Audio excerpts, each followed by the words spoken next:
Hello, today is a new episode of our short talks with KITAP, where we speak with interesting representatives of Turkic nations living in the Czech Republic. And today we are visiting the office of the representative of Uyghur nation, Mukaddes Muhter, who is living and working in Olomouc and University of Palacky. Hello, Mukaddes. Hello, nice to meet you. Nice to meet you too. Tell us something about yourself. How did you come here to the Czech Republic? Why did you come here? And what do you do here? First of all, thank you for having me today. And I'm Mukaddes, I'm from Xinjiang, I'm a native Uyghur. And I came to Czech Republic for my Ph.D. studies in 2019. The end of 2019, I just received an offer from Palacky University to support my Ph.D. study here.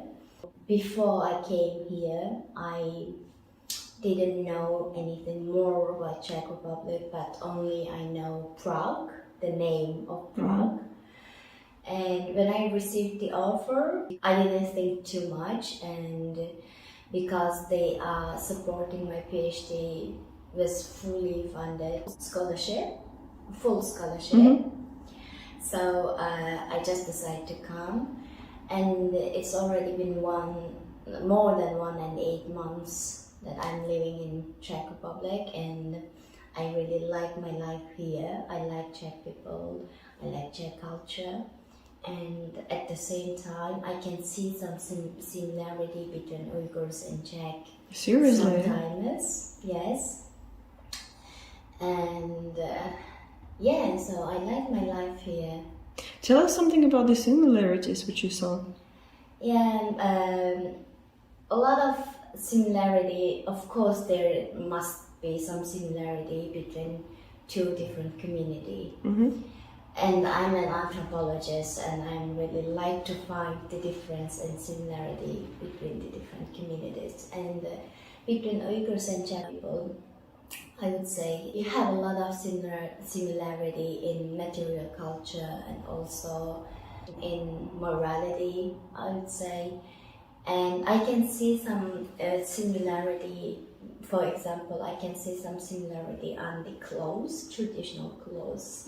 Like we have the embroidered clothes, the traditional Uyghur clothes. And I can see Czech people also having it, but only the patterns are different, the colors are different, but the technique is the same. And the clothing sometimes it's the same too.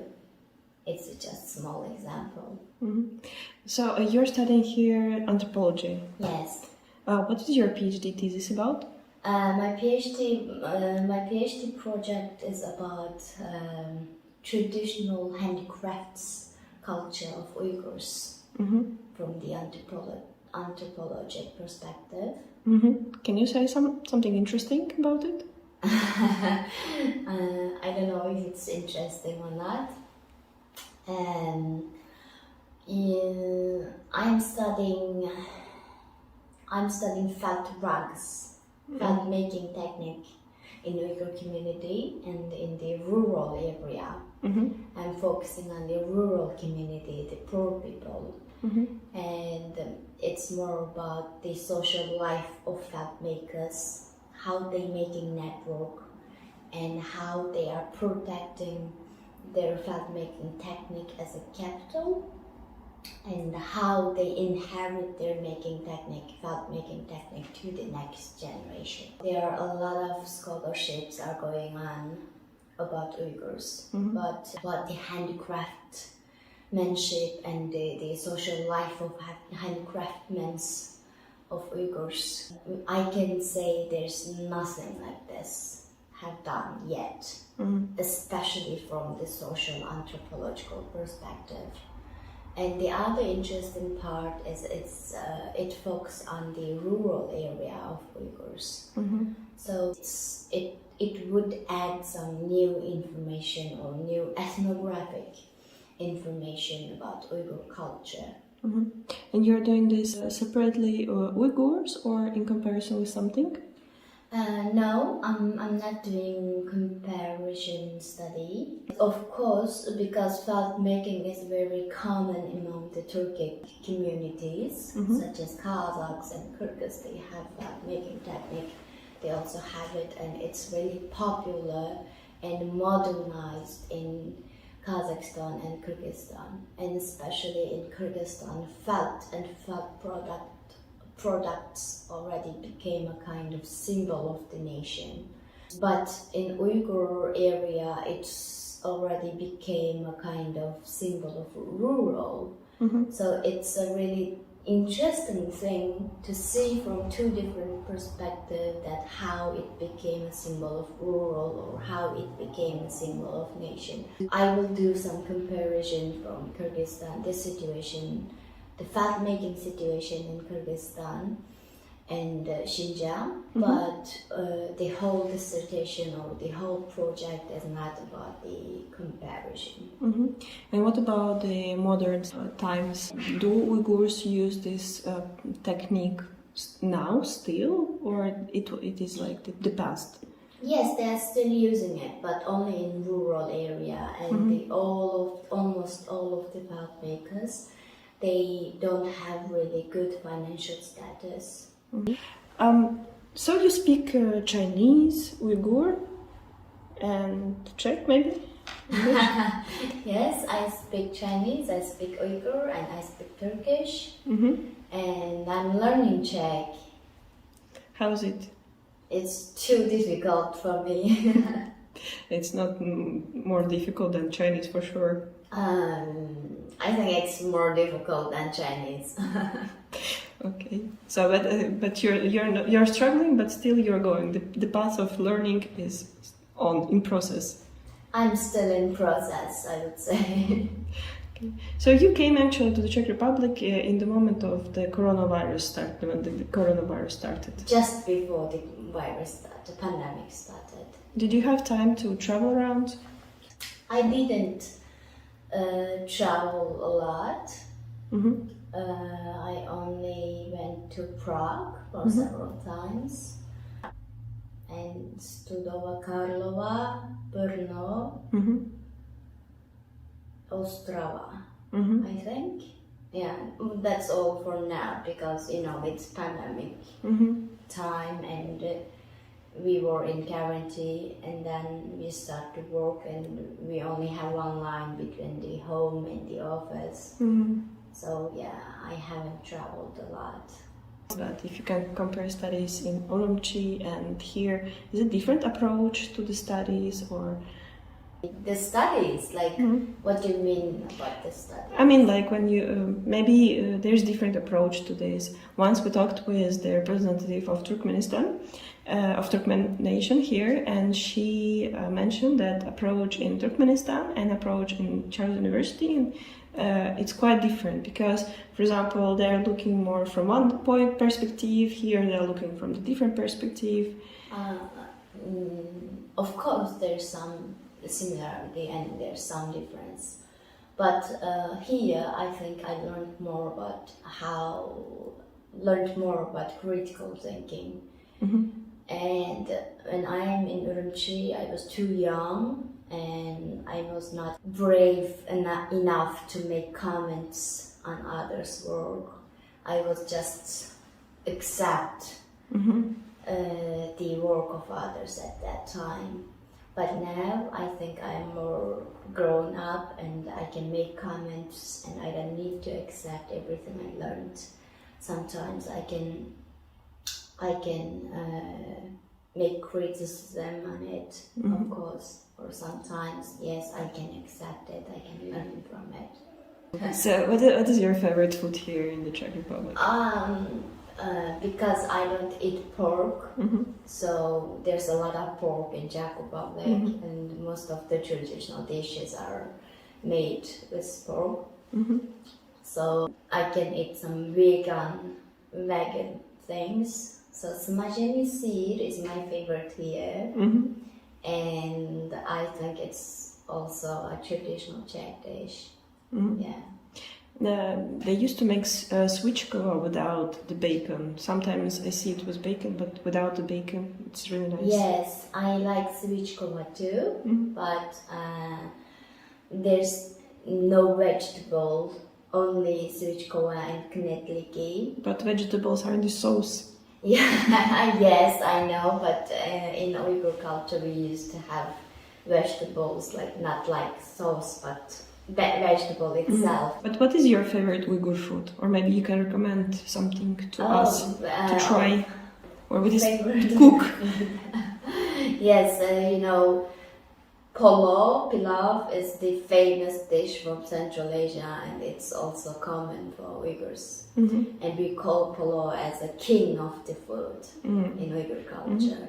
And then we have more chichure, the dumpling soup, and manta, the steamed dumplings. And we have some fried noodles or unfried noodles like lagman, and the fried version of lagman. And we have some food which is similar with Chinese cuisine, like tapenji, the big plate chicken, and the lamb soup, we call it shorba. We had a long conversation about Uyghur food with representative of Uyghur culture and co-owner of the Uyghur restaurant in Tabor. Yes, did you visit some of the Uyghur's restaurant here? I think you mentioned the one in Tabor. Yes. I didn't go to Tabor yet, but I went to a Uyghur restaurant in Prague, which is newly opened, and they have really good manta and good pilaf there. Nice. And you eat it with your hands or with like traditionally or with these sticks? We use spoon more. And with some dishes like noodles, like lagman or the fried noodles, we will use sticks. With hand, it's not really common right now. What is the Turkic nations, which is the closest one to the Uyghurs? What do you think? The closest one, I would say Uzbek.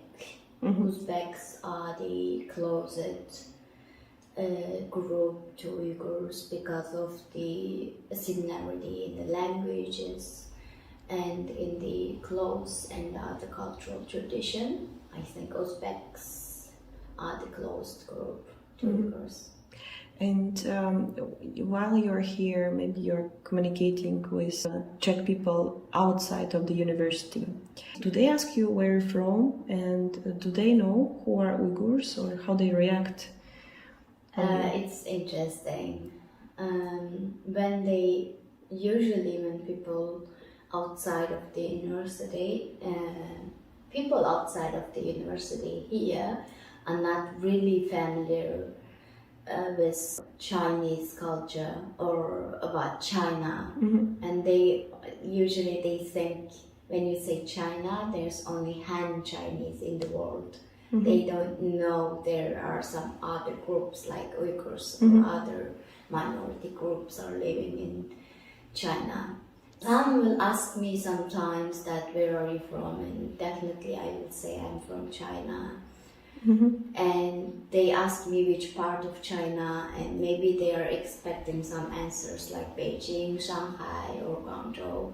But I would say, like, I will answer them like Xinjiang.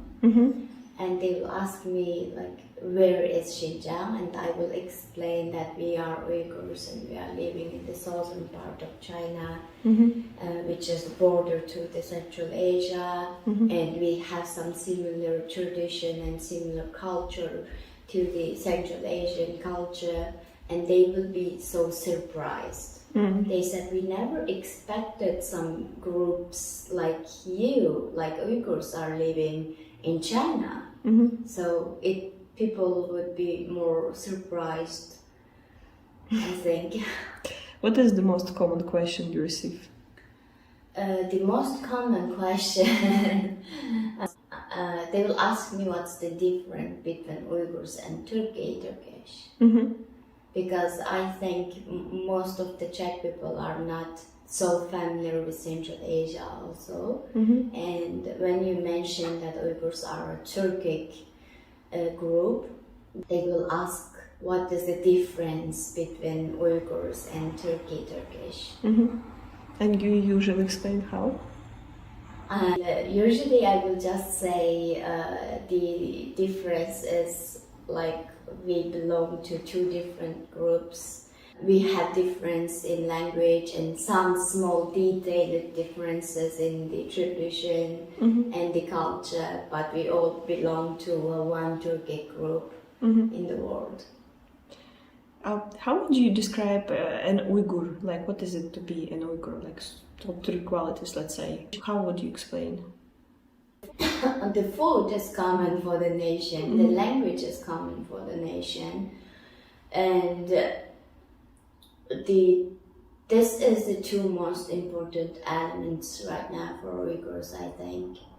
If you wouldn't have the photographies or pictures, how would you describe an Uyghur? How it looks like?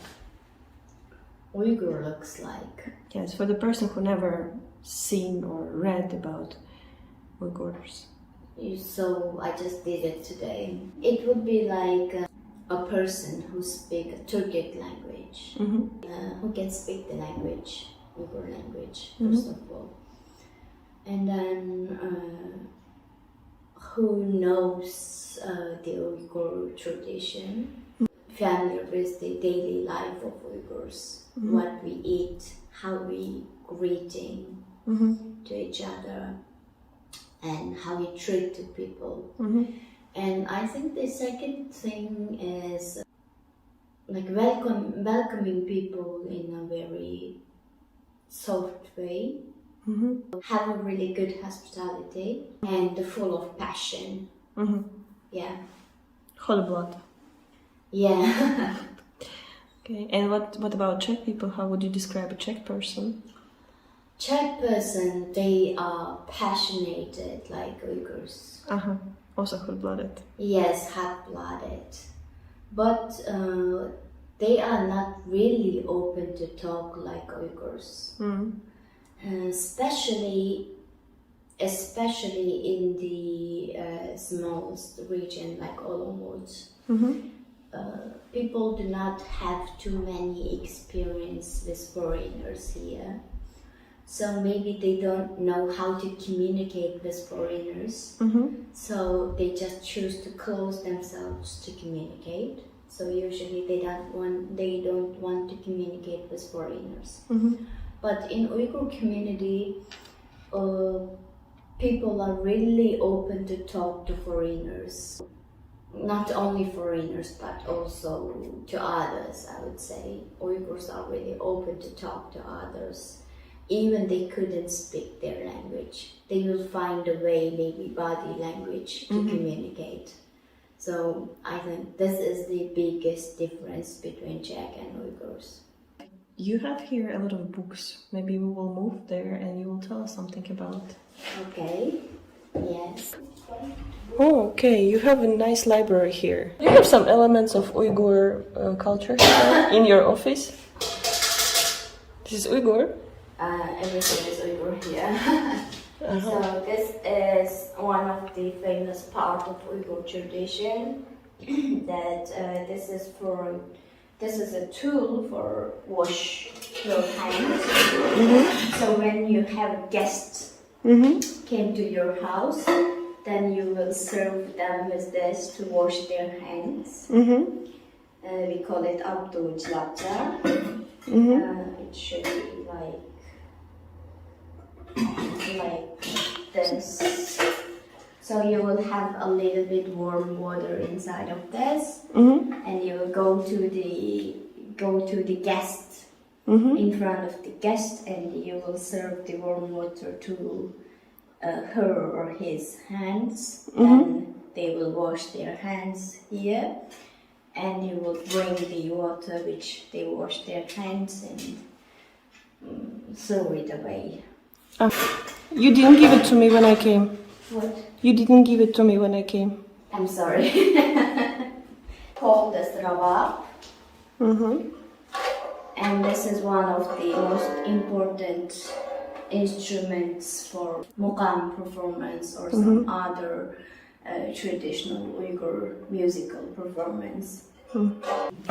For study Uyghur language, you can see we have some puzzle here with Uyghur letters and Uyghur alphabet that you can see it, and also we have a map here of Xinjiang region that you can see every region here, and there are some pictures on it, which is some vegetables, fruits, or dried fruits, which can represent the region, which is the most famous thing of the region. And you can see that Kumul, their melon is very famous, and in Kashgar their pomegranate is the famous one, and so on. From what is the famous from your region? I am from Kashgar, so pomegranate is the famous one from my region.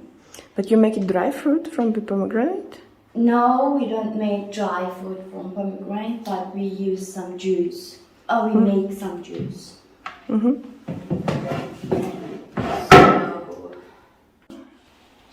here we have some traditional Uyghur hats, which we call dopa. We have some for women and we have some for men, and they're a really famous part of Uyghur culture, I would say. And we wear it like this. Every day? Yeah, every day. So this is like traditional style? Yes, it is traditional Uyghur style. But you're wearing yourself every day here in the Palacky University? Why? Even in Xinjiang, we are not wearing it every day right now because we are the youngest generation. Not the youngest generation, but in our generation, it's not really common to wear it every day. One is very famous from Kashgar region, which is handmade. And this technique is very common among Uyghur women in Kashgar. They are making it in their daily life.